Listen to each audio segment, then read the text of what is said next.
Problem number 24. A mass is attached to one end of a rigid rod, while the other end of the rod is attached to a fixed horizontal axle. Initially, the mass hangs at the end of the rod and the rod is vertical. The mass is given an initial kinetic energy K. If K is very small, the mass behaves like a pendulum, performing small angle oscillations with a period t0. As K is increased, the period of the motion for the mass. Solution for problem number 24. First of all, let's write the equation for angular motion of this mass. We have equation that angular acceleration equal negative g over L multiplied by sine theta.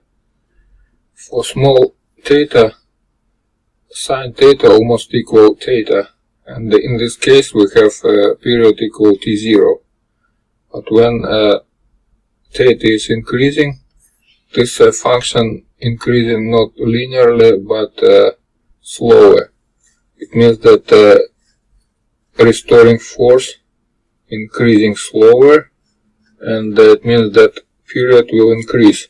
And when amplitude increasing till pi, this period will increase till infinity, but after this angle reach pi and will go further, periodic motion turning to rotational motion.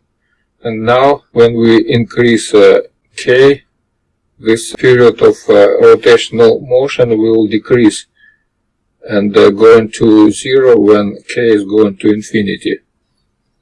That's the answer for problem number 24, and this is E, correct answer.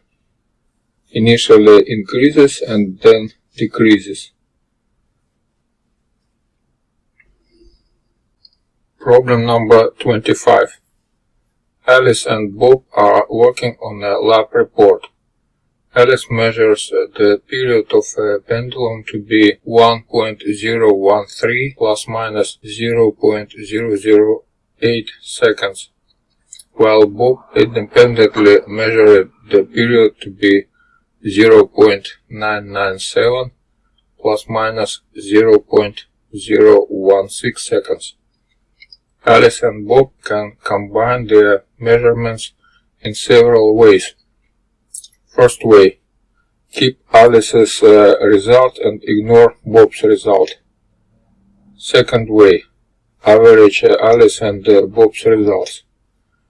Third way, perform a weighted average of Alice's and Bob's results with Alice's results weighted 4 times more than Bob's result. How are the uncertainties of these results related? Solution for problem number 25. Let's Alice's measurement have uncertainty dx, so Bob's has uncertainty 2dx. The uncertainty obeys the following rules, which can be derived by identifying the uncertainty with the standard deviation. A. Scaling. If x has uncertainty dx, then cx has uncertainty c dx. B. Addition in quadrature. If x has uncertainty dx and an independent measurement y has uncertainty dy, then x plus y has uncertainty square root from squares of dx and dy. Then the uncertainties of the 3 possibilities are: first method, dx; second method, this one, square root from dx squared plus 2 times dx squared over 2.